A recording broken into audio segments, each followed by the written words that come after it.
Yes, sir. Would you mind, because no, we need to take a couple of for the test purpose, Okay. Good afternoon, all of you. Welcome back. And we are going for a second Good afternoon, session, sir. the third session today. And may I now request Harmambika Madam to introduce Dr. Soumya to you. Harmambika, over to you.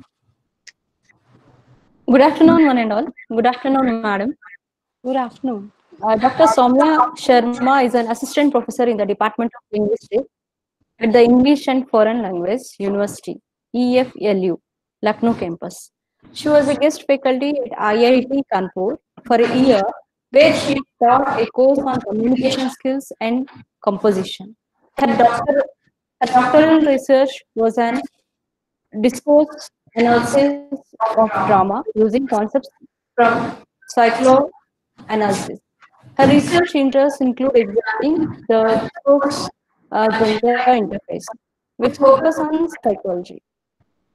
She has published in the area of stylistic discourse analysis and English language teaching, and her recent publications are discourse and psychology. An introduction, Routledge 2020, language, gender, and ideology, constructions of femininity for marriage, Routledge, London 2018.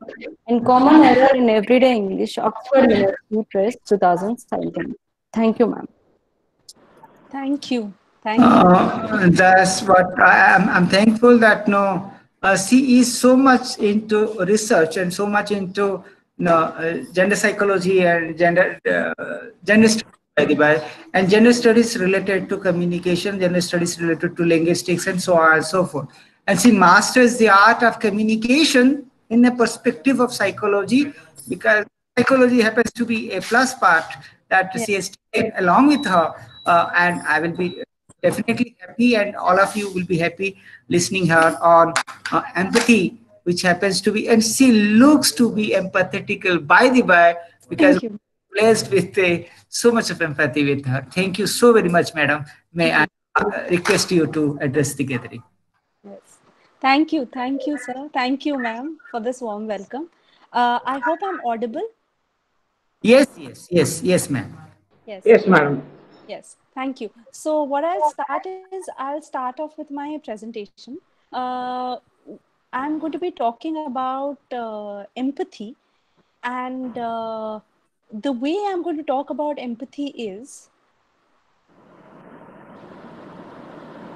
we'll first look at how the area developed as such. I hope the PPT is visible to everyone. It's visible. Yes, empathy is one of the areas in psychology actually, and it has a wide impact and in fact far-reaching implications in many fields of research. For example, empathy is of relevance in education, in leadership and management, and empathy is of a lot of use in everyday day-to-day dealings, what we call as everyday affairs. Not only this, empathy is of use also in times of trauma. And one such example that I can give you is empathy is of use. For example, right now these are the times of the pandemic, and everybody around the world has been affected by it adversely. These are such uncertain times where people are, do not know whether their job is going to stay with them or not. They do not know whether their family members will be with them or not, because there is a huge rise in the death toll. People are uncertain about how they're going to live. So in such times, empathy becomes of utmost importance. Not only is empathy of importance in research areas like education, psychology, business management, and things like that, but in everyday living and in times of trauma, especially in times that we are going through, empathy becomes of utmost importance. Empathy is an area that actually is covered under emotional intelligence.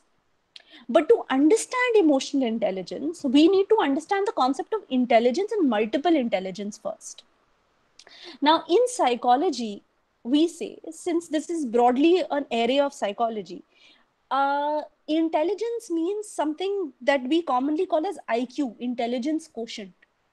And intelligence means how well we adapt to our environment. There are multiple definitions of it, but this is the simplest and the most easy to follow. How well we adapt to our environment, how resourceful we are, how quick we are to change, you know. Intelligence can obviously be measured in multiple ways. You know, the standard way of measuring intelligence is through, in earlier days, it was through the Stanford Binet tests, right, by these two psychologists. Later on, we had tests devised by psychiatrists like Kaplan, right? And the normal average intelligence for all of us, for you all, for me, for anybody, is between 80 to 100. That's normal average, decently intelligent.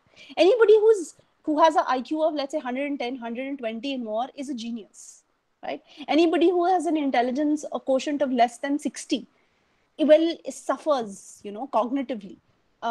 People, you know, who suffer from Down's syndrome and things like that, or retardation, right? Technical terms, right? They suffer from situations, disorders like this. They will have an IQ of less than 60, right? Or less than 70. Now, when we talk about intelligence, when psychologists earlier on talked about intelligence, there were psychologists who talked about the concept of multiple intelligences, which I've mentioned in the slide here. One of the main psychologists to talk about this was Howard Gardner, right? And he talked about how intelligence could be, studied from different perspectives, or how there were multiple intelligences. For example, somebody could have linguistic intelligence, very good at understanding and at using languages. Somebody could have logical mathematical intelligence, good with numbers and reasoning. Someone could have visual intelligence, good with figures, graphics. Somebody could have kinetic intelligence, somebody who's good at body movements, right? Gardner, one important point to mention here is, Gardner talked about another type of intelligence called interpersonal intelligence. That is how we deal with, everyday relationships and people and so on. However, Gardner's concept was a very wide concept, right?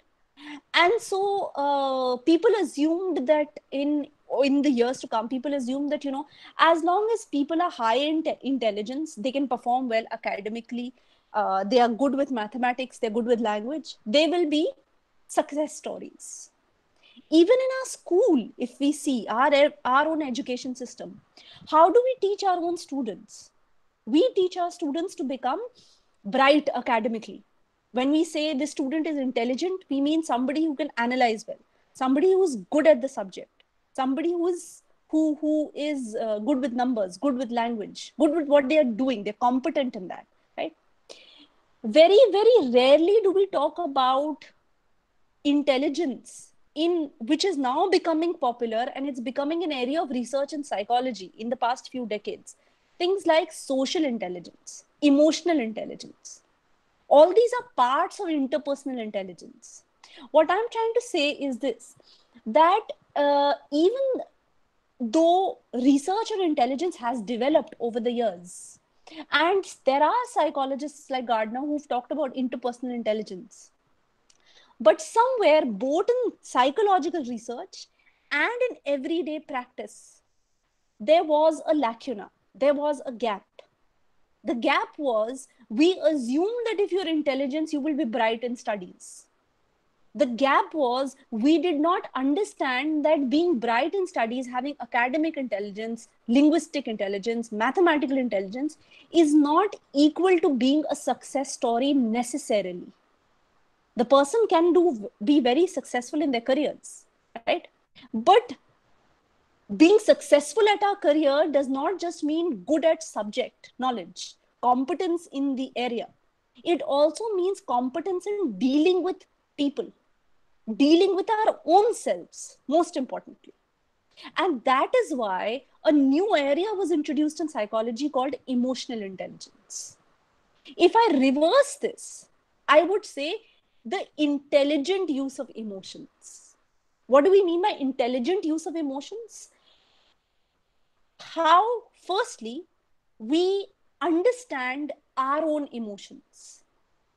Secondly, how can we handle or deal with our emotions? Thirdly, how can we understand and deal with other people's emotions? All these three components, ourselves dealing with our emotions, other people's emotions dealing with their emotions, makes up what we call as social harmony. And emotional intelligence nowadays is of so much importance that I will speak about it later. There are studies in management, studies in business organization, where people cite and say that EQ should be given equal importance, okay, not less importance as compared to IQ, right? So, emotional intelligence means handling our own emotions well. Not just us, now for us here in the FDP, it relates to not only ourselves, but whatever profession we are belonging to. Let's say if we are teachers and students, how is it that we deal with our emotions? How is it that we deal with our students' emotions?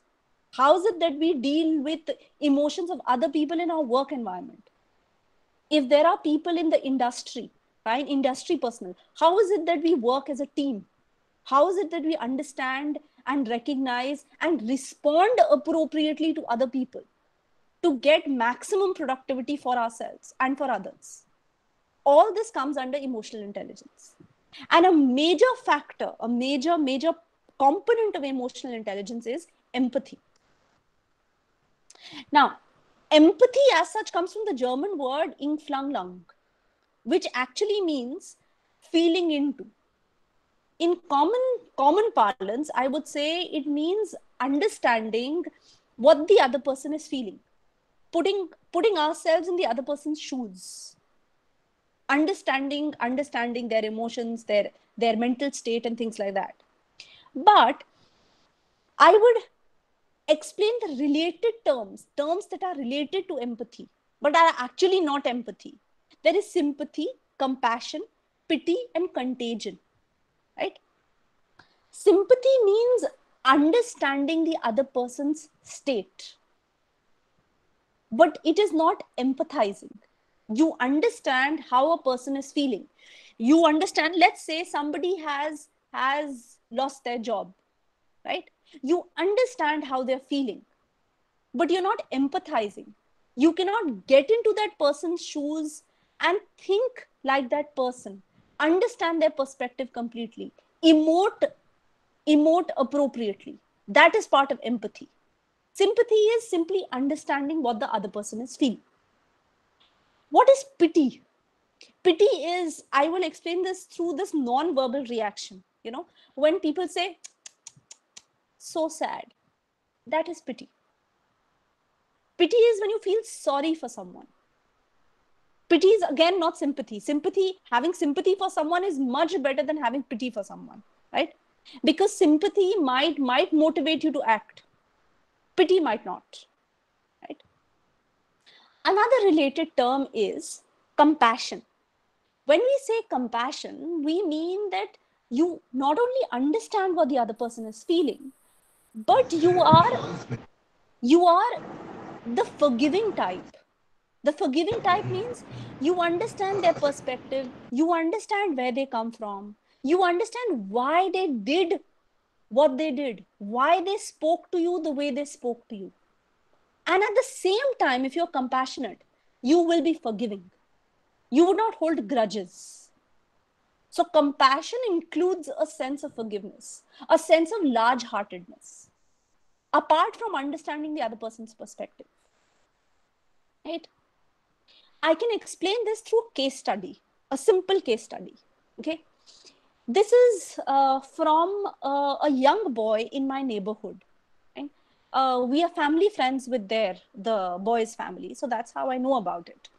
This young boy was academically quite intelligent and had taken up science in his school. Now, obviously, he's gone to study, in one of the good colleges, and he's gone on to do his engineering. But this is when he was doing his class 11. He was in his class 11th and 12th. He had taken a combination of biology and mathematics along with chemistry and physics. And his biology teacher, like it is with, youngsters nowadays, they tend to use their mobile phones, right? And once or twice, he took his mobile phone to the school to show something to his friends, right? Or to play some game with them, right? And even though the school said that mobile phones are not allowed, right? The teacher caught him, and the teacher took away his mobile phone, and the parents were called. And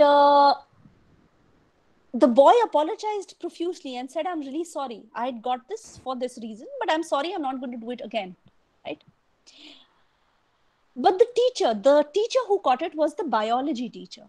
Now, what happened was, since the boy's parents were called and the boy was called, the boy apologized, the principal understood the situation.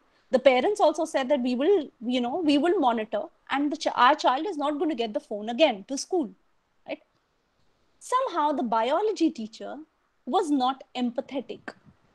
She started using words like that this boy, let's call him X, okay? I'm not going to take names here. This boy is a serial offender. He's got the phone twice. And the boy said, "Yes, I've got it twice. I have owned up and I have told the principal madam that I've got it twice, but I promise I'm not going to get it again." The biology teacher refused to listen, right? The principal somehow understood the situation and gave the phone back to the boy. The boy henceforth never got the phone to school. But the biology teacher somehow took a dislike to the child. And every day in class, the teacher started giving indirect snide comments on that boy. Every time the boy would raise his hands to answer something, the teacher would ignore. Every time the boy would answer something and that was correctly given by him and not by any other students in the class, okay, the teacher would make some kind of a sarcastic comment. What is happening here? Just because the teacher has built some worldview, some opinion about the student, the teacher lacks empathy. The teacher lacks complete empathy, right? And this went on for such a long time that the boy actually became sad and depressed, because the boy was good at the subject, biology. And the boy could not understand, why is man being so angry with me all the time? But the teacher just took a dislike to the student. So much so that the boy lost interest in the subject called biology. Even though the boy got good results, and we were informed, right, that in his class 12th exam, the boy did well, even in biology. But now if you talk to him and speak to him, he has a slightly sad expression on his face. He could have taken biology, but he's taken to engineering. Why? Because the other teachers were empathetic. The other teachers did not label the child with terms like serial offender. How many students take their mobile phones to school? How many of us as teachers know that this happens? And how many of us would react in such a revengeful, vindictive manner with a child? The teacher showed no sympathy, no compassion, and no pity. Forget empathy at all, right? So what I'm trying to explain through this case study is something as simple as this. In our everyday lives, in whatever profession or career we are in, especially if we are teachers, especially if we are in business management or in working in an organization, we need to be empathetic. Empathetic to people who are working with us, our colleagues, empathetic to people who are above us, our seniors, and even people who are working under us. For example, students who are working with us, right?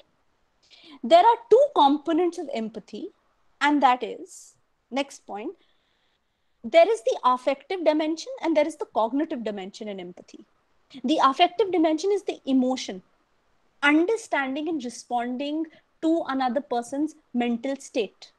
If somebody is upset, how would you respond? By shouting on the other person? By saying that I told you so, you should not have done this? That is not empathy. Empathetic response would be listening to the person. An empathetic response would be gently asking what's wrong. It's okay. An empathetic response would be saying it doesn't matter. It's fine. That is the affective dimension. The cognitive dimension is just understanding the other person's perspective. Even though you might feel that the perspective is wrong, you do not agree with it. This is something that most of us are not able to do. We feel it's a very common psychological thing. That is, we like people whom we agree with or who agree to us. We don't like people who don't agree with us.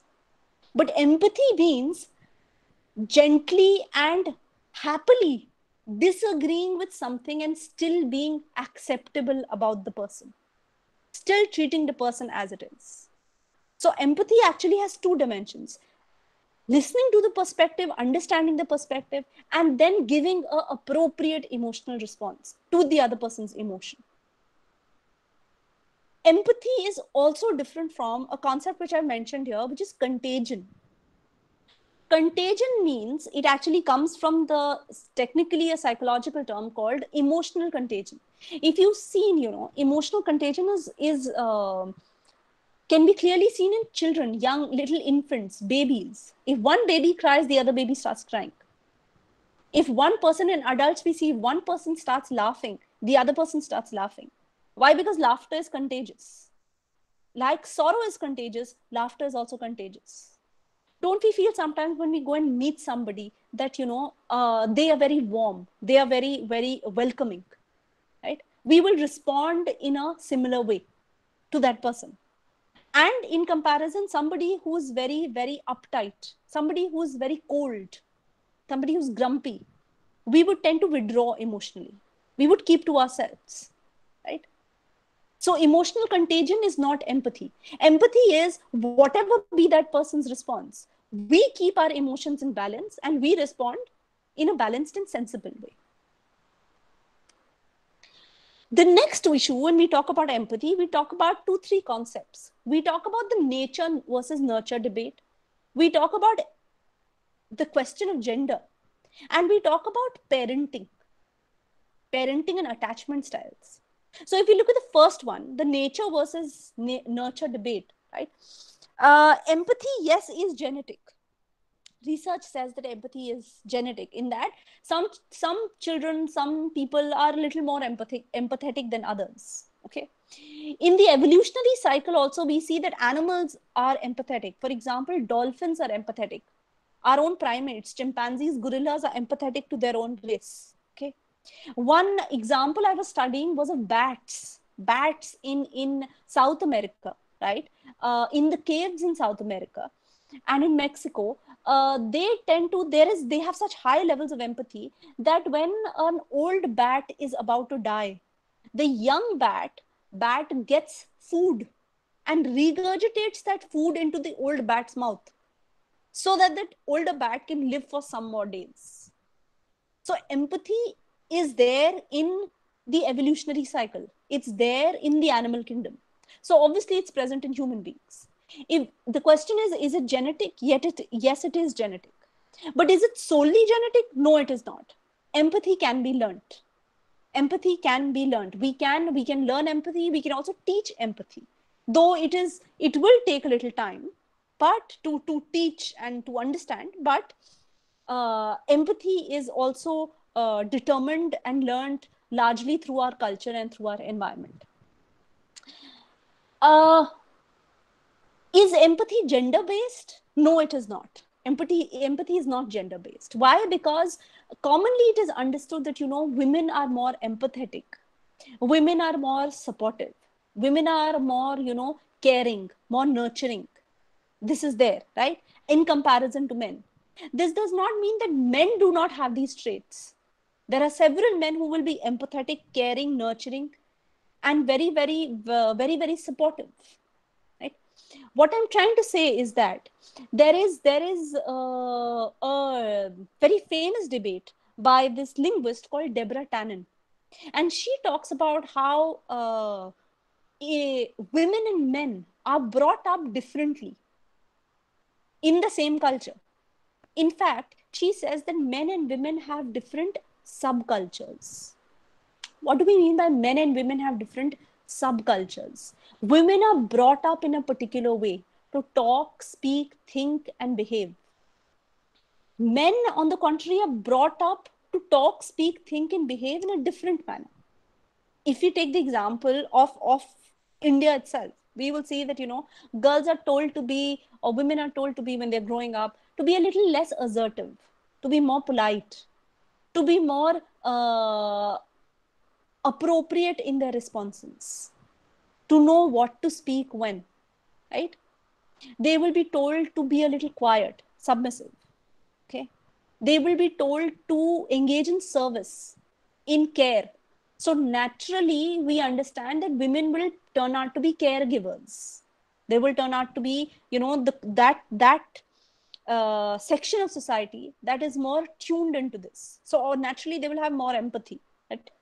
But this is not the case always, right? Tannen says that it is because of our subcultural upbringing. If we change our subcultural upbringing, both the genders can be empathetic. Both the genders can be caring and supportive. And like we say for men, men are more assertive, more independent. Women too can be assertive and independent if they are brought up in a particular way. Which brings me to the next point. Empathy is largely governed by something that I just mentioned. It's largely governed by our culture and our environment also. And a major part of our culture and our environment is the family that we are brought up in, our values, our belief systems. And most importantly, another concept in psychology, which is attachment styles. Attachment styles basically means, as parents, when the child is born, to what extent are we providing emotional, mental, and physical comfort and security to the child? The extent to which we do this is the extent that determines the child's emotional stability. If the child has been hugged, if the child has been loved, if the child has been supported in and has been taught the difference of right and wrong, if the child has been told that, whatever they do, they can trust their parents. The parents will not shout and scream at them. The parents will be empathetic. The child, chances are the child will grow up to be an emotionally stable person.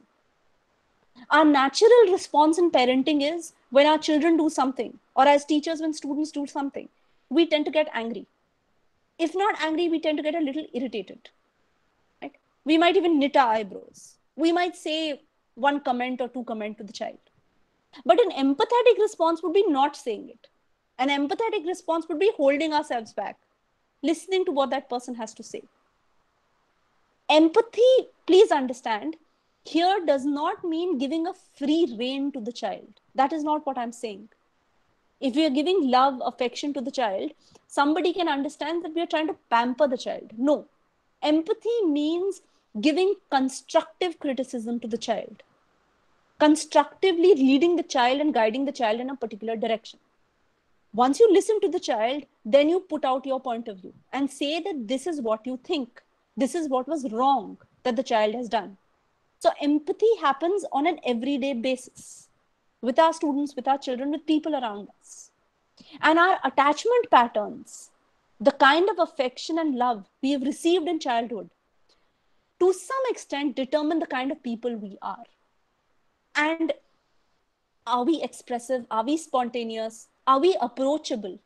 All these are components of empathy. Are we somebody whom people are very scared to talk to? Or are we somebody that people would think that, this person can be trusted? We can say, we can open our hearts to this person. That is the marker of empathy. And parenting styles determine empathy. In fact, as parents, if we practice empathy, our children will be empathetic. They will grow up to be empathetic. The next thing that I want to talk about is, what is not empathy? Before we start talking about what is empathy, what are the strategies for it, how can we develop empathy, let's talk about what is not empathy, what is non-empathetic behavior, right? So there are some particular aspects to it, and these are visible, measurable, observable behaviors of people, right? Because we can't get into somebody's mind, we can't get into their psyche, but we can understand whether the person is practicing empathy or not practicing it. So somebody who gets into prolonged arguments with people, somebody who would unnecessarily get into arguments with people on the slightest of issues, okay? Somebody who cannot make their own peace, does not know when to stop, when to argue, when to raise their voice, when to make a point. Somebody who does not know this is not being empathetic, right? Because such a person has not practiced one of the points that I'd mentioned earlier, cognitive empathy. They have not heard the other person's perspective. They are not willing to. Even if there is a difference between hearing and listening, they just listen to it and that information is deflected. It's gone somewhere else. So somebody who engages in prolonged arguments, they want to put their point across. My word is what I want to say, right? That kind of a person is not practicing empathy. Somebody who has rigid opinions. You've seen people who have very strong opinions about anything and everything. This is the way I am. And somebody who makes it a point to show to other people that these are my opinions. Such a person is not practicing empathy. Somebody who blames others for their mistakes is not practicing empathy at all. Why? Because such a person is not ready to take responsibility for their actions. It might be, somebody who's performing individually or somebody is performing in a team, right? But in either case, they should be a mature adult behavior. Psychologically means when you goof up, when you make a mistake, you accept your mistake, right? You might not accept it in front of many people. You might accept it in front of one or two people who are important to you. That is okay. But accepting the mistake is important. Blaming others for your mistakes is not empathy, right? Because again, we don't understand where the other person is coming from.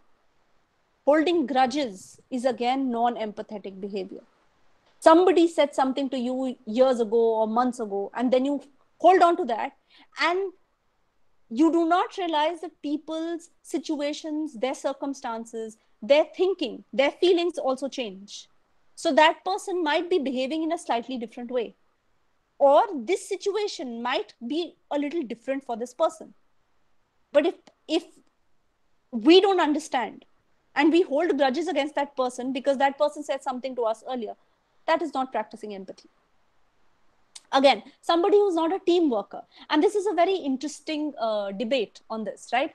Some psychologists say that, to be empathetic, you need to be a team worker.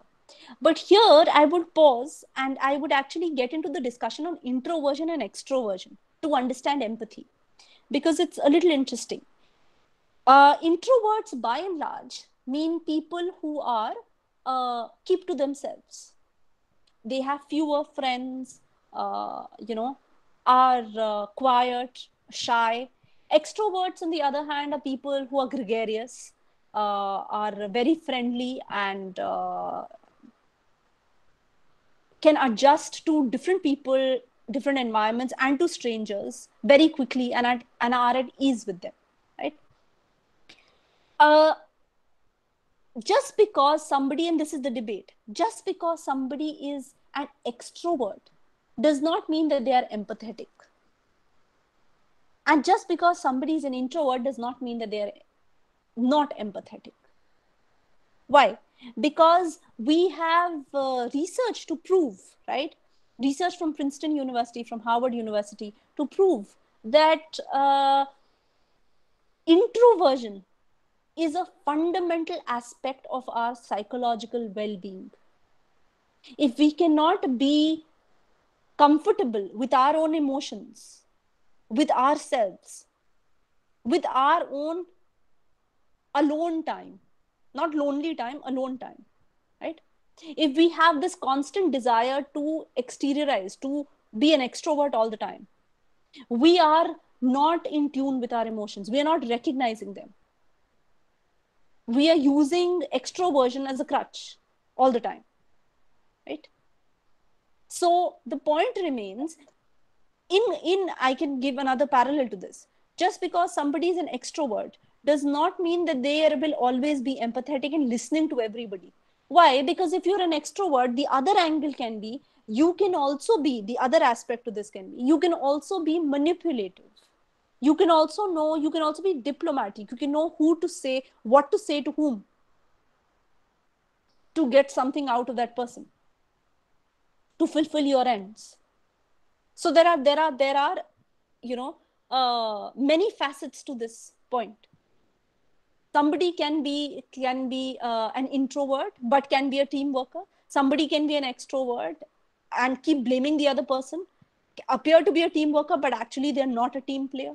So there can be multiple ways of looking at this situation. Okay, the point is, whether somebody is introverted or whether somebody is extroverted, empathy, how do we know that that person is empathetic? As long as they are able to respond correctly to the other person's emotions and they're able to understand their perspective. They might be gregarious, they might not be gregarious. They might be introverts, they might be extroverts, whatever. Right? Empathy, what is also not empathy? Empathy is not mind reading. Why? Because if we've all heard of people like, people who are narcissists and psychopaths. People who are psychopaths are serial offenders, obviously, people who engage in serious violence and crimes, right? As in physical violence, murders, and things like that, right? Narcissists are people who have extreme self-importance, people who feel that everybody in the world owes something to them, and they are the center of attention for everyone. Narcissists have a huge degree of selfishness to them, right? And mind reading is something that psychopaths and narcissists can do. Why? Because they can know how you're feeling, what to say to you, and how to get what they want from you. So the focus, okay, like one of the psychologists, Sarah Conrad, says, okay, is always on a transactional experience, what they're getting out of you, okay? How you are able to benefit them. So just because somebody is able to read your emotions, somebody is able to understand your emotions, doesn't mean that they are being empathetic. Another way of recognizing empathy is, are they selfless? Do they have some reason for doing what they're doing or saying what they're doing? Then that is a transactional experience. That is not empathy. Empathy includes maturity. Empathy includes a sense of compassion. Empathy also includes a sense of selflessness. Somebody listens to you because they're listening to you, because they feel that you would benefit from it, not because they want something out of you or something in return. So empathetic behavior is not a transaction. Empathetic behavior is not give and take, right? This is what is not empathy. So now I would focus on what is empathy per se, or what are the strategies for it. Okay. One of the first things that I would like to tell you when and how, because we have discussed and said that empathy can be learned and empathy can be practiced for ourselves and for others. So one of the first things we need to know about empathy is the relation between empathy and the brain, right? And this is a very interesting area, right? Why? Because we will understand that in our own simple way, let's put it this way, that there are multiple parts to the brain, okay? But there are two parts of the brain that are extremely important in cognition and in emotions, especially in practicing empathy. There is the frontal lobe, this area of the brain, right? And there is the temporal lobe, this area of the brain, right? the frontal lobe is responsible for cognition, for thinking, for reasoning, for making judgments, right? The temporal lobe is responsible for our emotions, for our memory, right? The point is, even though they are separated, like this is one lobe and this is the other lobe, right? And they have different names. But this much we know about neuroscience, even though we are not doctors. For example, I'm not a medical practitioner, right? But whatever little I've read on it and whatever I've spoken to other doctors around me, okay, they tell us very simply that there are thousands and thousands of neurons in the brain, and the neurons, the nerve cells in the frontal and the temporal lobe are intricately connected. That means our cognition and emotion are intricately connected. So one of the experiments in science to prove this it was an experiment done by Singer and his associates in 2004, right?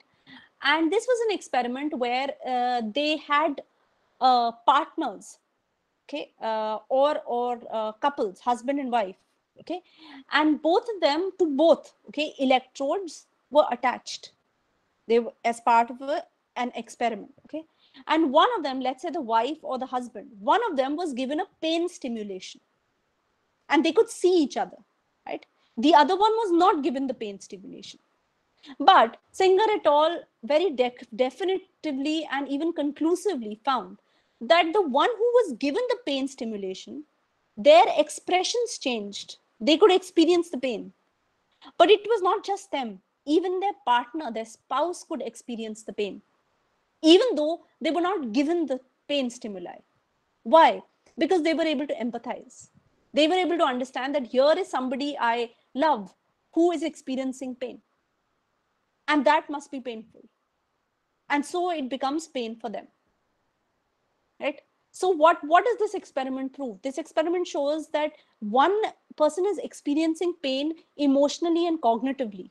The other person is experiencing it emotionally and cognitively, not physically, but emotionally and cognitively. Why? Because they understand the spouse's or the partner's pain, and the nerve cells in the frontal lobe are connected to the nerve cells in the temporal lobe, so they can also experience the emotion of pain. So this goes on to prove, even neuroscience shows us that both the dimensions of empathy, the emotional and the cognitive the dimension, both are related and both can be experienced by anybody. Another way in which empathy can be one of the ways, let's say, put it, in which empathy can be seen, okay, and obviously learned, is through the concept of mirroring. We see mirroring actually relates to non-verbal communication. If you see two people fighting, okay, or arguing, and both in a very heated argument, and the argument might turn into an altercation, right? They might actually physically fight. You might find people, one of them clenching their fist, gritting their teeth, doing this, knitting their eyebrows, right? Okay, and the other person might raising their finger, pointing at the other person. The other person might do something similar. Mirroring is doing what the other person does subconsciously. Okay. Now, if people can mirror people's negative actions and emotions, can't they mirror people's positive actions and emotions? So if mirroring can be practiced in anger, cannot mirroring be practiced for empathy? That's the point I'm trying to raise. We can mirror and learn from other people. So how can we practice mirroring, or how can we practice non-verbal communication to be empathetic? Okay. By simple gestures like a smile or a nod. Okay.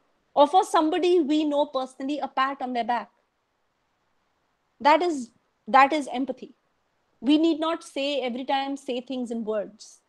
We can just We can show very clearly that we are empathetic and we are there for the other person and we understand what they're going through. That is also empathy. Another way of practicing empathy, and this again has been proven by neuroscience, is the practice of mindfulness. Okay, in fact, in neurology textbooks written by Adams et al., right, there in their latest editions they have chapters dedicated to alternative medicine therapy, where allopathy doesn't work, surgery doesn't work. So neurologists recommend that alternative medicine, medical therapy can work. One of the alternative therapies is mindfulness or meditation, right? Now, meditation is quite a buzzword nowadays, and it evokes very strong reactions. There are some people who are very fond of it, and then there are some people who feel that all this is humbug, and we every time I sit down to meditate, I'll get a lot of thoughts in my mind. True, that can be a case, right? So if you cannot meditate, no harm. Meditation is actually very good for developing empathy, because it neuroscience proves that it rewires our brain structure, right? It releases more endorphins, the positive neurotransmitters in our body, elevates our mood, makes us feel happy, and it brings about an increase of more positive emotions like empathy and compassion. Yes, it does. But for somebody who cannot practice meditation, for a prolonged period of time, let's say half an hour or more, okay, a simpler way of doing it is just mindfulness. Mindfulness has two meanings here. Mindful means being aware of our emotion, mindful of what we say, our language, and our emotion. But the second thing in mindfulness is a very simple technique for mindfulness is what is often given in spiritual literature as practice the pause. Before you say something, pause. Just something as simple as this. It's a short way of being empathetic. Before you shout, pause. Before you accuse somebody, pause. Before you want to charge at somebody with an argument, pause. So practicing the pause in your daily life, okay, makes you empathetic, makes you mindful, because we are mindful of our emotions. If you're mindful of our emotions, we would know what emotions we're feeling, what emotions are healthy, and which emotions are not healthy for us. So that is empathy. That is one way of practicing, a very practical way of practicing it. Another aspect of empathy, and the way empathy can be learned, is through pro-social behavior. Active, proactive behavior, proactive, helpful behavior, right? And I have a case to discuss and share with you all on this. This is a case not from India, but this is a case that is a staple in psychology textbooks, right? And it is a case that actually happened on 13th March 1964. And it's a case of this lady, a young American lady called Kitty Genovese, right? She lived in New York, and she was coming back to her apartment building, and she was stabbed, okay, more than 30 times by her killer.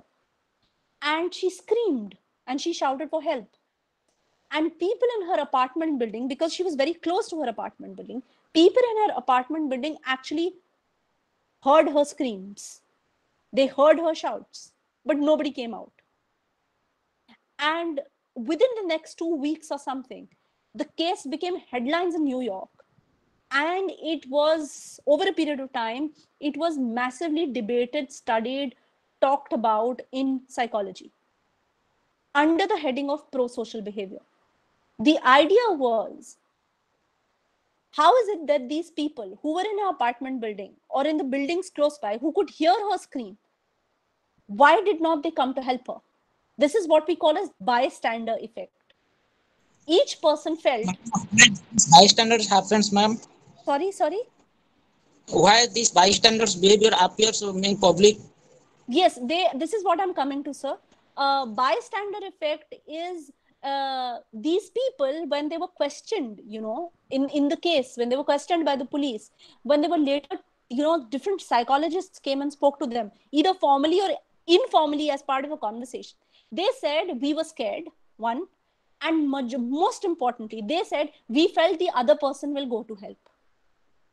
So when everybody starts feeling that, the other person will help, the other person will help. So actually there is a lack of empathy. They're not helping. So from here, we see the roots of pro-social behavior. Bystander effect is just the opposite of pro-social behavior. Bystander effect is non-empathy, not being empathetic. So from there, the theory of pro-social behavior came into psychology, because pro-social behavior said that people should not follow bystander effect. If somebody is in a problem, please help. Whatever way you can help. You don't have to go all out of your way. But in whatever little way you can help, please help. It can be, you never know, it might be a big help to that person. Right? In fact, I remember, I'll state and give you a small personal incident on this, in relation to this case. When I read this in psychology years and years ago as a student, I made it a point that every time I would see somebody in distress on the road, I would make it a point to call the emergency. Okay. Or I would make it a point to ask people to stop and do something about the situation. I would stand there, wait for 15, 20 minutes, do something about that particular situation. Okay. You have to take the person to the hospital, please take the person to the hospital. You have to call their attendants, please inform the attendants and tell them that, your person is here lying as a victim on this place. Please come and take that person. Do something. Okay. So small way. I mean, I am not a medical practitioner. I'm not a doctor. But in a small way, if I can do something, yes, it's a big thing. It's a big thing for the other person. So practicing empathy is correlated with practicing pro-social behavior, being helpful, right? Another practical suggestion that I can give you, this is something that I do very often with my students, okay? And this is, we all know in academics, we have departmental politics, we have university politics, we have all kinds of politics, right? And in some way or the other, all of us are affected by it. But empathy means, even though you're affected by it, you rise above it to help the person. So something that I do with some of my students, I've seen, some students are very genuine. Some students are not so genuine, right? As a teacher over years of experience that these are students who are using you. They are manipulative slightly. But even to those students, how do I practice empathy? What I do is, when they come to me for help, for asking me about books, for asking me about, can you please check this? I will always check and give my suggestions, right? On some topic that they've written. I will always say that these are 5-6 ways in which you can improve this. These are 2-3 books that you can read, right? I know that they will go make the corrections, show it to their teachers and say, we did all this, right? So as a teacher, I'm not going to get the credit for it. I totally understand this. But this is where my basic nature comes into play. If I stop doing that, I will create this dissonance in my mind where I will start feeling that, I am empathetic towards some people and I'm not empathetic towards other people. I don't want that. So I will be empathetic towards everybody in my own little way, right? Empathy does not mean you have to do everything to great lengths. Empathy just means doing it in a small measure every day to people whom you think need it, or people who come to you for help. So there are multiple ways of being helpful to people.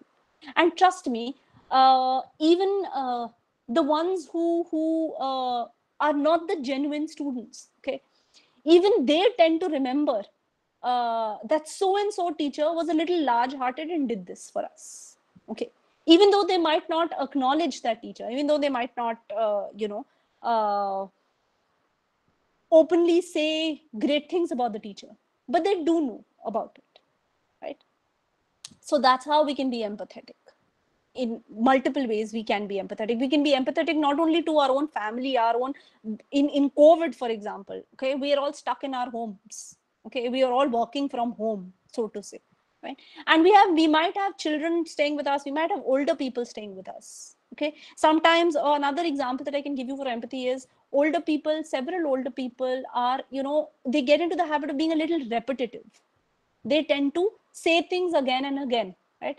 As younger people, we might feel irritated, but empathy is just listening to them, just understanding that this is what they're saying. Let them say it. It is okay. They want to go down memory lane. They want to talk about certain things. Let them talk about it. It makes them feel happy, right? But that does not mean that you do it all the time. You have a deadline to meet. You listen to them for 5 minutes, 10 minutes, then politely say, can you please excuse me? I have to finish this work today, right? And then once you finish the work, you come back to them and sit with them. So it's, what I'm trying to say is empathy can be practiced in small doses, in small measures, for our own mental well-being and for the other person's well-being, right?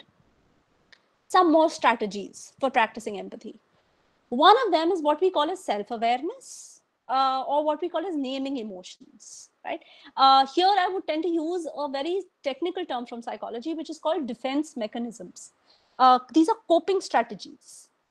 You know, when we're under stress, we cope, all of us cope in our own ways, right? All of us have our own mechanisms for dealing with stress. It might be whatever, it might be physical stress, mental stress, whatever kind of stress, you know, work pressure, it can be anything, okay? One of the first mechanisms, defense mechanisms, is denial. You are feeling something, you're thinking something, but you deny it. Self-awareness is just the opposite. You become aware of your own emotion. You accept the emotion you're feeling. So if you're feeling hurt, accept it yourself. If you're feeling jealous, if you're feeling comparative, accept it. If you're getting very angry at somebody, accept it. Because only acceptance, labeling the emotion, can actually take us towards empathy. And this is not empathy towards the other person. This is self-empathy. This is self-care. Because only when we are a little balanced can we deal with other people in a balanced way, right? So not engaging in denial, right? Being aware of our emotions. This is one of the basic things for practicing self-empathy. The second one is something that I've mentioned earlier, patiently hearing the other person. Okay, this is something which is popularized by, again, a psychologist in the 60s and the 70s called Carl Rogers. He talks about a concept called emotional hearing. Okay, and emotional hearing means when you listen to somebody, you listen to their pain. You understand that, okay, whatever they're saying, you might not agree with it, but yes, this is their point of view. Okay. Another strategy is the motivation to empathize. Motivation to empathize comes from, I've used another term from psychology called the Ulysses Pact. Okay, you should be motivated. How do we motivate ourselves to empathize, to practice our own well-being, so that we can also respond sensibly to other people's emotions? This is something which is called a Ulysses Pact. Ulysses Pact means we commit ourselves, we make a pact with ourselves so that we've committed ourselves to a particular kind of behavior in future. So let's say a simple Ulysses Pact would be, you say, I am going to exercise every day, or I am not going to do this one X type of behavior. Okay. So how is this related to empathy? You make a Ulysses Pact that every day I am going to listen to somebody for 10 to 15 minutes. Give a patient emotional hearing to somebody. That's a Ulysses Pact. Now it determines and stick to the pact. It determines your behavior in a particular way. Why? Because if you're not in the habit of listening, it is taking you away from that negative habit. It is taking you in a more positive direction. Whatever you listen to, okay? Whatever that person is saying. It might be a family member, it might be a co-worker, it might be somebody in your social circle, anybody, right? It might be from your work, a professional space, a student or a co-worker, anybody, right? But you listen to them for 10 to 15 minutes. You set a target that, yes, I will be free. Even if I'm doing something and I can pause, I will pause. I have the leeway, I can pause, I will pause for 15, 20 minutes, listen to this person. That's a Ulysses Pact. That is motivating yourself to be empathetic. And it's a kind of a positive confirmation. You keep doing it, you'll keep confirming that behavior for yourself. Gradually, it will become a part of you. Okay. Another strategy for empathizing is something which is discussed by Peter Bregman, right, in one of his articles for the Harvard Business Review. And he talks about this, and this is especially relevant for us in times of COVID, right? The curiosity to be empathetic. He basically says that in times like these where everything is uncertain, okay, instead of knowing the answer to everything, instead of knowing what to say, instead of always being politically correct, this is what I should say in this situation, you know, this is what is expected out of me, instead of doing all this, have the humility to say, no, I don't know. Have the humility to ask questions. Are you okay? Are you fine? How is it going with you? Right? Have the humility to have curiosity, because when you have curiosity, you will get the answers, you will be able to understand the other person's perspective, and in that way you will be empathetic. Okay. So Bregman is of the view that we should be humble enough to know that we don't know everything, and that we don't have to give politically correct responses all the time. Sometimes we should have the strength to say that we don't know and we would like to know this. And through knowing this, we would know how other people stay, how other people live, and we can empathize with them. Another strategy is something which is commonly known as, you know, your intuition or your gut feeling, right? This is the term used here is situation sensing. Situation sensing means you walk into a room and you should be able to figure out, sense, okay, fine, not with too much talking, what the mood or the atmosphere of the place is. Right? That is an intuitive feeling. Right? And obviously, intuition doesn't have too much theoretical research to back it. True, it doesn't have. It has some, but it has less, relatively less. Why? Because, you know, when you say I am feeling this, okay, right? It is not, a lot of people might turn around and say, so what if you're feeling it, right? It might turn out to be right later, but a lot of people can dismiss it. So this is just for your own understanding. This is not for discussing it with other people. That you should intuitively know that this is the way this place is, so this is how I should respond.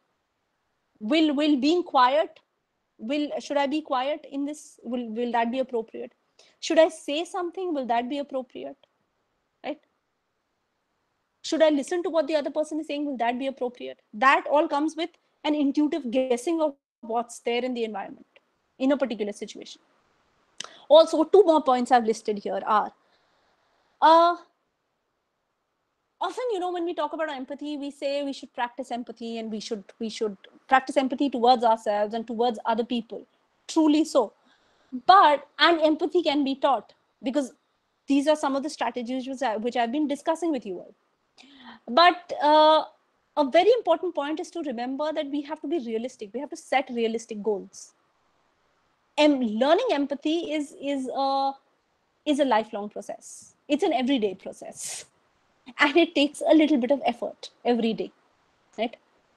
Just like there is a particular show that I was watching the other day on Netflix, and one of the characters in the show said, you know, about another character, that forgiveness takes time. Forgiving ourselves is not an easy process. Similarly, empathy, learning to be empathetic, is a everyday process. It takes a little bit of time every day. So we have to be realistic about it. Realistic with ourselves and with others. We can't expect overnight miracles. One very practical way of being empathetic is, and something which a lot of people don't like, is being open to frank feedback. If you ask somebody whom you're close to, if you ask somebody, how am I like? And the other person actually says something to you and you don't like it. Okay. Being empathetic would mean being open to it. Liking what the other person is saying. Even if they're saying something wrong about you, be open to that idea. Think, am I actually that? Ask some other people. If 6, 7, 8, 9, 10 people are saying the same thing about you, well, there might be something. It might not be there completely, but it might be there. So seeking a frank feedback is very important. Okay. We can seek feedback from, mostly people would say we can seek feedback from people who are close to us. But it can be our family members, but we can also seek feedback from, you know, some of our closest friends, right? Or if we are close to somebody at our workplace, maybe that. Right? Okay. Then there are some more strategies of understanding empathy. One of the strategies is something which is known as emotional literacy.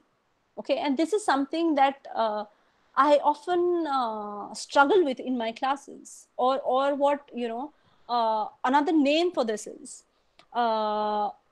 becoming aware of your emotions, let's put it this way, or talking about them. Okay, what we would call in literature, in academic literature, as conscientization. Conscientization is actually not a term related to emotional literacy. It's a term that was coined by Paulo Freire in relation to education. Okay, but the reason why I'm using this here is practicing emotional literacy in your workplace, with your students. Okay, teaching emotional literacy, talking about it, is all part of conscientization. It's all part of the education process. Okay, and one of the ways in which I do it, though there are three ways mentioned here. One of the ways in which I often do this is through an authentic or meaningful talk. So what I normally do is, if I have a 1-hour class, 5 minutes of that class or 10 minutes of that class, I'm going to reserve for conversation with students. Just conversation, any kind of meaningful conversation with students. They choose the topic, we all talk about it. 50 minutes of the class is teaching. 5-10 minutes, yes, I agree, might go in your attendance taking, right? So some teachers might turn around and say, we wasted so much time, we can't teach. So there is another way of doing it. The second way of doing this is, if you have 3 classes in a week, 2 classes in a week, you teach 80% of the time. A particular class, reserve 10 minutes, 15 minutes for just talk. Don't do it on a daily basis. Do it once in a fortnight. Okay, you decide when you want to do it, but reserve this talk for conversation with your students. Why? Because they also are, this is, after all, this is more so relevant during the pandemic. But even if there was no pandemic, in either of the situations, okay, it is relevant. Why? Because emotional literacy needs to be given to students, needs to be given to people who are with us, working with us, right? They need to be told that these are their emotions, this is what they're feeling, this is how they can react to it, right? We can suggest them resources, we can suggest them videos to watch and things like that. So having a meaningful conversation. A second thing which some of my students do is, once in 3 weeks or something, we tend to do this. We have a 15 minutes discussion on some philosophical topic, some small little topic we will have, where everybody will air their views, and even I will air my views about it. Okay. I mean, it can be anything. Maybe let's say something as simple as, what is truth? Okay. These are very abstract topics. That is why I use the word philosophical discussion. But through this, we can always, as teachers, we can always veer the conversation to something which is more genuine, something which we want to tell our students. Okay. And again, I'm repeating, we need not do this in every class. We can do it once in a fortnight. You can do it once in a month. It's perfectly fine. But we should do it. Why? Because it's part of emotional literacy. Something which psychologists very often do, psychology teachers, when they are in the West, okay, they tend to use emotion surveys or questionnaires with their students. So they might give them a questionnaire where there are these questions that if I have a deadline to meet, I will, and my mother asks me to do something, I might not help them. They will give you questions or statements that are situation based, and they will ask them to respond to it, in surveys and questionnaires. And then they would discuss the person's, the ideal emotional well-being, and how everybody is responding to it, or how they're falling short of it, and things like that. So that's another way of doing it. But even if we can't do this, we can surely talk. Talking comes naturally to all of us. Another way of building our empathy, okay, is understanding the person's cultural values, where the other person is coming from, right? This is something which is part of intercultural communication, but the terms that I've used here are actually from Japanese society. And these terms are again from a paper on from the Harvard Business Review, okay, because it's discussed not only as part of education, but it's discussed as part of leadership and organization, leadership and development, L&D. And there the writer says that, you know, in Japan, the culture is based on social harmony, okay, which can be explained from the term WAH, W-A-H. Everybody talks in such a way that nobody gets humiliated, nobody feels hurt, okay. So there is strict levels of politeness, social etiquette, and social hierarchy that are practiced in Japanese society, right? But this is good. But the writer also says sometimes what happens is that many issues that need to be spoken, many issues that people might be feeling, where they want an empathetic response, okay, are brushed under the carpet. So there is a need to balance this social harmony with gemba, which is social conflict. Saying something which is slightly conflictual. Saying something which hits the nail on the head. Saying something which is which might not be appropriate for that situation, but will ultimately help that person. So trying to balance social harmony with social conflict. Trying to I will rephrase this and say it, trying to balance political correctness with truth. And we need to do this on a day-to-day basis in whatever situation we are in. Because sometimes political correctness makes us empathetic, but sometimes if we say the truth, it makes us empathetic. We need to decide in what situation, what response are we giving. The last strategy that I'd like to discuss with all of you is strategies related to language. Since I'm a linguist, okay, I pay special attention to the use of words in being empathetic, right? So one of the ways in which we can be empathetic is by showing interest in the other person. How are you? What are you doing? What are you feeling? What do you think about this? Questions like these. What interests you? What are your hobbies? Anything which shows to the other person that you are interested in them, that you're willing to listen. You are willing to be an emotional hearer, intensifying that kind of interest. Okay. The other linguistic strategy is using less assertions.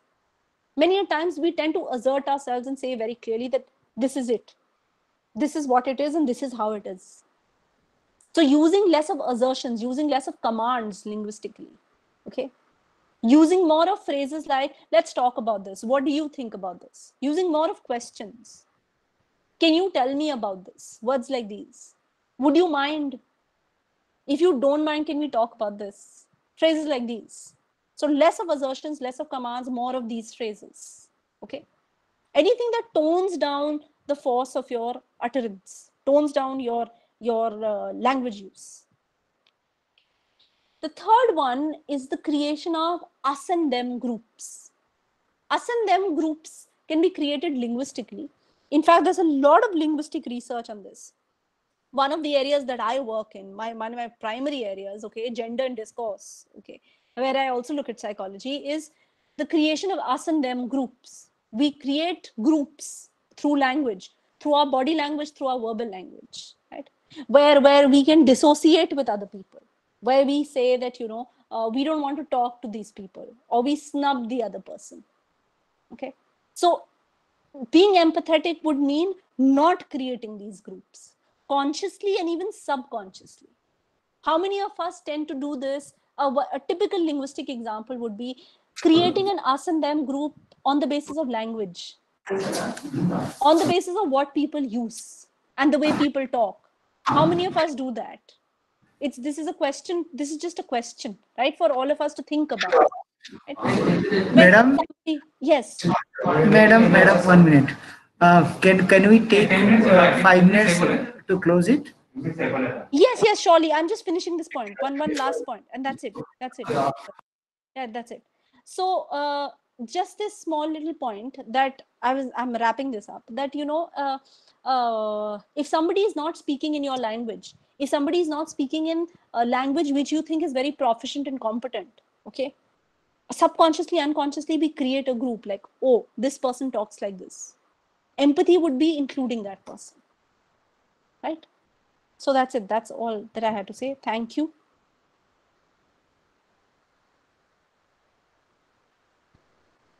Now we can just take questions. Whoever has any questions or suggestions or whatever. Ma'am, there are a couple of questions on the chat board. So if you can answer. Please, sure. I have not seen the chat box. 1 second. Yes, sure. Yes, somebody said empathy. I feel what you feel. Am I right? Yes. Not only feeling what the other person is feeling, but understanding their perspective, not judging that person negatively. See, we are all judgmental creatures. We all judge. Human beings are born to judge. But when we say don't judge, we've all heard this phrase, right? Don't judge. What we mean is don't criticize. Don't be negative. Okay. Madam, I have a question, ma'am. Yes. As empathy, yes, surely. Should I answer your question or there are some more here? Which ones should I answer first? Please. Madam, nowadays we found that a lot of people have the bystander behavior Yes, other than the behavior. What is the causes of this? What are the nowadays? Nowadays, okay. Nowadays, one of the main causes for this is being desensitized. Desensitized, why? Because, everybody is, this is purely my understanding of it, right? Everybody is heavily into social media. Everybody is living a very digitalized life. So we are not any longer into, our own close connections, emotional connections that we had with people. So we need to go back and rebuild and redevelop those connections with people. Only when we are building those connections, when we are thinking, feeling, emotionally, understanding people on a daily basis, can we be empathetic towards others also. So then we can actually decrease the use of bystander effect. Ma'am, for example, like Nirbhaya Kand, those we learn from the news conversation, the people are saying they are victimized, but no other people are helping them. Why this happens in basically modern town by metro cities? This type of behavior will come up. Yes, sir. There can be two reasons for this. If somebody is saying that they are victimized and other people are not helping them, there can be two reasons for this. And we need to, before we respond, we need to, again, there has to be a cognitive part to empathy. We need to think, understand, right? So one is the person actually being victimized? Is the person actually being victimized? That's one question. And if they are being victimized, what can we do to help them? I have give the example of Nirbhaya case, ma'am. Nirbhaya case, Delhi. Yes. Nirbhaya case with this was a very, very sad. I mean, it was horrible actually, right? Because that girl, I mean, what happened to her was very brutal, right? And yes, there was bystander effect there. There was, truly, there was. And many people did not respond to it. They should have responded. That's what I feel. They should have responded in whatever way that they can respond. People should have responded. Now, what is the reason of mindset change of mindset? The reason the people's mindset changing. Yes, people's mindsets are changing, sir. There is more, like I pointed out, there is more a need for privacy. There is a influx of digitalization in our lives. Instead of our old bonds of emotions and caring and compassion, there is more of all this. Everybody, I'm sure you've seen nowadays in families, everybody has their own phone, their tablets. People don't talk to each other. How many people actually sit and talk to old people in the houses? Older people in the houses, like grandparents. How many people in fact, how many people actually talk to their parents? Or how many parents talk to their children, right? So empathy, when we say bystander effect is something outside the house, right? What I'm trying to say is, we should not have bystander effect, rightly so. But more important is, please start practicing empathy from house. Charity begins at home. We start practicing it from our house, things will become better. From our own. Yes. Madam, can you just go through the given questions in the chat box? Yes, I am. Yes. So there was one question. There was one as empathy is Lakshmi Kant Gadam asked is, as empathy is psychological outcome, does the brain involved to respond empathetically? Yes, totally so. Like I explained, the frontal and the temporal lobes are connected, and the neurons in both parts of the brain are connected. So the brain will respond empathetically. And one of the ways, like which I mentioned, for building empathy is being mindful, practicing the pause. The brain responds, and the brain responds really well. Excuse me, ma'am. Yes. Yeah, many people are not empathetic. Let us suppose. Yes. Do we say that we need to provide awareness and training, Yes, etc., yes, to make yes, them? yes, please. Right. It Right. has to be done, like Yes. awareness programs and training Yes, programs. sure. Yes, sir. Yes. Ma'am, Totally. one more question I have. Yeah, I have a question, ma'am. Like somebody who is high in empathy, can we say that he or she is strong in her EQ, emotional quotient? Yes, very, very strong in their EQ. Yes. And how do we measure this empathy? You can only measure it through their behavior. Are there any statistical tools to do some survey or something? No, you cannot have statistical tools, but I can tell you this, that like I mentioned in the presentation, you can't get into the person's psyche, right? You can't get into their mind. But what you can see is empathy. If somebody is empathetic emotionally and mentally, it's visible in their behavior. So you can measure the behavior. You can give them questionnaires. You can take an interview of that person. Chances are they will respond empathetically. That's one way of looking at it. One more question I have here, okay, in the chat box. Introverts may not be empathetic. Is that true? Some introverts may be empathetic, some introverts may not be empathetic. That's why I said some extroverts might be empathetic, some extroverts might not be. What I was trying to say was we cannot say that extroversion, just because somebody is outgoing, they are empathetic. We can't say that. And we can't say just because somebody's shy, they are not empathetic. That said, any combination is possible, right? Ma'am, is there any study that people who are empathetic, they have good IQ? Any study, any research? No, empathy, sir, is a very new area. Like I mentioned, emotional intelligence, EQ itself is a very new area in psychology. Suddenly, psychologists are waking up to the idea that emotions need to be studied from the point of view of intelligence. So empathy is newer than that. If there is any such area, or if I do come across any studies for that, I will pass them on to Professor Panda, and you can take it surely from there, sir. Okay, thank you. There and are. Can we have your contact details so that Yes, sure. I can write them down in the chat box. I'll write. Yes, I will share my email with all of you.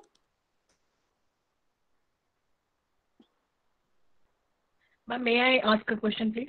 Yes, sure. I've just shared my email. Yes, please do. Ma'am, in one of the slides, you said like in our profession, there are times that students come to us sharing their personal problems, sharing their non-technical issues, I mean. Yes.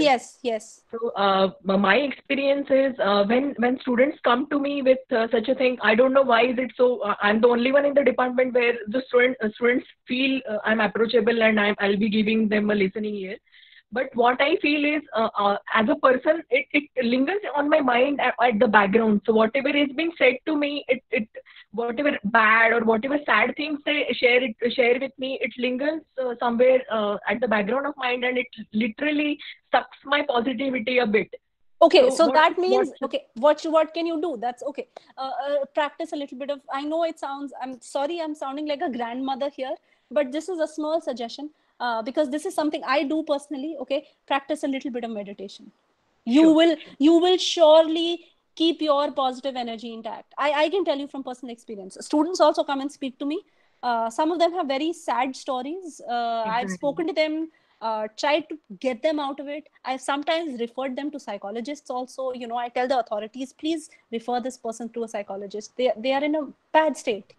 They can't. It's not just us. We are not equipped. I am a person who is interested in psychology. I've done research on psychology, but I'm not a trained clinical psychologist, right? How do I protect my own emotions? Like you mentioned, I meditate. Because and I pray for the other person. If you can't meditate, do a little bit of mindfulness, but do it because practicing empathy requires a huge amount of strength. If you're empathetic, you're a very stable, emotionally healthy person, right? So, Thank you. and it requires a lot of energy. It will take a lot of energy from you also, right? Yes. Ma'am, Yes. is it possible? Is it always possible to respond empathetically, even when something pains you? Let us suppose you have very good idea about empathy, and you have theoretical knowledge and also practical knowledge you have seen. So anything happens. Let us suppose it may pain you. By the Yes. time you will be empathetic, there are situations, there are circumstances where you have responded in a different way instead of empathetic. Yes, surely, sir. I will be honest here. I am not going to Yeah, lie. that is the thing I'm asking. Is Yes, it yes, surely. possible? Yes, it is possible to respond non-empathetically. As a person, I myself, I'm a very empathetic person, but I have also, I'll be honest, have responded non-empathetically sometimes when it concerns me. Sometimes I get angry, sometimes I get irritated.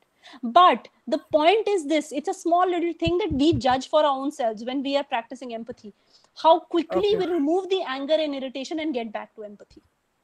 That's why I said it's an everyday process. It requires everyday practice. You might engage in other emotions. You might get angry. You might feel negative about it, but you have to come back to it quickly.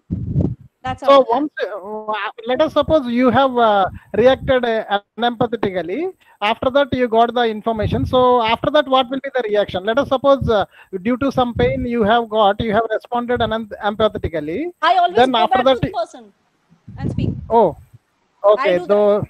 Yeah, okay. I do that because if it's a student, I always do that. In another class, I will talk to them. Outside the class, I'll talk to them. I'll tell them that this is my problem. This is what happened to me. I'm sorry. Can we have all the time in the world? You can discuss your problem with me. I always do thank that. you. Ma'am, I have a question. Yes. Ma'am, it is in relation with the question which was asked by another professor regarding students coming and discussing their personal problems, that is, a non-technical problems to the faculty. In fact, I have encountered multiple number of times those issues, like in the sense, basically I'm a technical, the faculty who handles the technical subject, but somehow or the other, they just find solace and they just come and talk to me just like that. And, they kind of get feedback from their seniors also saying that you can contact her and she will be able to help you. But this kind of, triggers a lot of politics inside the department. And, like, why is it students are going and approaching that particular faculty? Yes, so yes, like it does matter. I agree with you. Yeah, so like, like, I mean, the talk particularly comes when we are not handling any subject for the particular set of students. And it is like, she doesn't even know, then how can these students go and discuss their personal stuffs with her or whatever is happening. So like, how do I kind of maintain this kind of empathy with my colleagues regarding this issue? Like, I'll tell you. It's a tricky thing to do, ma'am. I agree with you. I agree with you. See, what happens normally is, I'll be honest. Okay, I can tell you from personal experience. Okay. This has happened a couple of times to me also. And normally, what I did was, I was polite with the colleague, but empathetic to the student. Oh, okay. Right, that's my tip. Be polite and nice to the colleague, right? Okay. But be empathetic to the student. You should know who needs you more. The colleague will not need you more. The student, right? The colleague at the, and this I mean is a politically incorrect, but it's a truthful thing to say. As teachers, we've all seen it. The colleague will do politics about you. The student might also later, but at that moment, the student needs you. Yeah, so definitely. What I do is, my dharma is, I will speak to the student. I will be polite to the colleague, though I know the colleague will be very well, whatever. I'm not using words here. That's okay. They can. That's how it is. So most of my colleagues know me as that. They know me as, she stays to herself. But if anybody needs a little bit of help, I'm there to help. That's exactly. Thank you so much, madam. Thank you. There are two questions, sir, that I just wanted to take up from the chat box. There was one which was very interesting. There was one which says, practicing the pause by Soumitra Chakravarti, or delaying the auto reaction. It's the same. We are Dr. Chakravarti, we are all as human beings auto-programmed to react. We should respond. We should pause and think what the response is. And many a times, one best way of doing this is, if you don't know what to say, don't speak. Just be silent. Silence is the first step towards practicing empathy. You don't know what to say, be silent. You'll gradually get the response to it. That's how it works. Right? And there was another one, empathy has relation to social values. Yes, it does. Empathy has a lot of relation to social values, right? To our own family values, our own cultural values. It does. Hello. Yes. Yeah, great talking, ma'am, and very wonderful presentation. We got a practical insights also. Ma'am, my specific questions is related to the linguistic strategies that you have talked during your presentation. So how to intensify the interest of the student? Yeah, and are there any psychological tools and techniques that we can apply? As are there any, how to intensify the interest of the student? Okay, see here, when we say empathy, we do not mean intensifying the interest of the student in the subject. That we need to be creative as teachers. Okay, we need to be resourceful. We need to change the way we talk to students. Okay, one small tip that I can give you, something which I practice with some of my students. Okay, in fact, at every batch I do this. Okay, and sometimes when I go to my class in face-to-face teaching, I used to do this quite often. Okay, initially for 2-3 minutes, I'll actually discuss something with them. Like, aaj kaun sa, what song did you listen to? Did you watch MTV? Or did you watch this film? This actor was acting so stupidly, or something like that. I will talk like them for 2-3 minutes. So they will start feeling, oh, she's not like some high and mighty teacher. She's just like us. And then after 5 minutes, I'll switch. I said, okay, we've talked enough. We'll come back to studies now. So then I know I've created a light atmosphere in the class, right? Yeah. So students are interested then, because we need to show students like very, very clearly that, you know, we've passed through the same things. At our young age, we've also watched films, right? We've also gossiped. We've also talked. Okay, we've also liked songs. So why can't we do that with students now? That's one of the basic things I use, and 99% of the times it works. Even the dullest student in my class gets up. Even if they're sitting at the back and they're like this, okay, they'd be like, oh, she's talking about a film. Okay. And then I'll tell them, I said, now you're sitting straight, now you better sit straight, okay? Because I'll keep asking you questions about the topic concerned, right? Yeah. Oh, thank you. Thank you. Yeah. Thank you so much. Any other questions from anyone? Just want to add, madam. Yes, sure, please. Just as you said, I had practiced one, I suppose last year, that in the first year classes, I used to engage them in the first 10 minutes for a story, and some moral of the story was discussed. So that was very, very much appreciated by the students. Yes, yes, I agree with you. In fact, there's one particular batch I taught 3 years back, you know, in their farewell party that they had, this huge party, you know, they were all thanking teachers. And you know what they told me? We are thankful to madam, forget the linguistics part. We're just thankful to her for talking. So it became a joke in the university that she just talks, because they were happy that I was just talking to them. They had somebody to talk to. So that's a thing. They will value you. See, the thing is, what I'm trying to say is, now with the digitalization, they will get all the material on the internet. So we are not there as teachers to teach them the material. We are there just as teachers to discuss the material with a human element. So let's be human. We are not robots. So let's be human in the class. Let's be empathetic in the class. If we are that, our students will not remember us for what we taught them. The students will remember us, always remember, for how we made them feel. If we make them feel nice, they will like us. If we don't make them feel nice, they will not like us and they will hate the subject. The example that I gave of this neighborhood boy, he didn't like the subject any longer. So he's taken to engineering.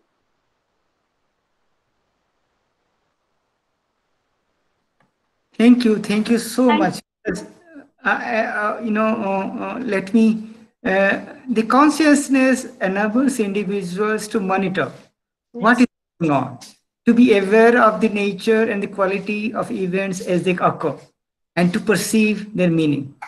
And it is rightly told by Steven. Okay, what exactly you have done is that now you managed to talk to me about like a Krishna to Arjuna, okay, and trying to pull down that consciousness, and you're talking about no, empathy is more important. And what he told that day, I was listening to that story, and the stanza he speaks that, you know, I did everything for you, just be there. I'm there. And that's what the great thing that you're talking about. You have created a consciousness that empathy is very much with us, and empathy makes us human.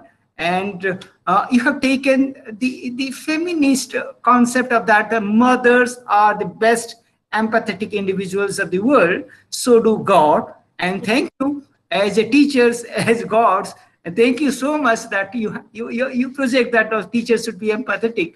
And that was a wonderful session, madam. And I'll catch you up on day after tomorrow, because we will have another session that is going to be another interesting and intriguing session, because you mastered that. And thankful, and I hope that all of us are satisfied. And I have seen most of the comments are double quote, madam. Okay. Okay. Thank you so much. Thank you. Thank you. Thank you. Thank you. Shall we close this session? Yes. Yes. Thank you. Thank you. Yes, sir. Hello, sir. Yes, yes. Sir, could you supply the materials for exams? The session over, those sessions are over. Yes, I have sent. I put across not less than 2 PT. What is that? PPTs. And I am going for all PPTs. I will ask Soumya madam, and I'll ask all the people for PPTs, and I will give them their email IDs if some people are interested in calling them. I've posted my email ID, sir. And my okay, that will do. That will do. And then before going for a test, we will be giving you sufficient material, and after that we'll go for a test. Okay, is that okay? Thank you. Thank you, sir. Thank you. Thank you. Thank you.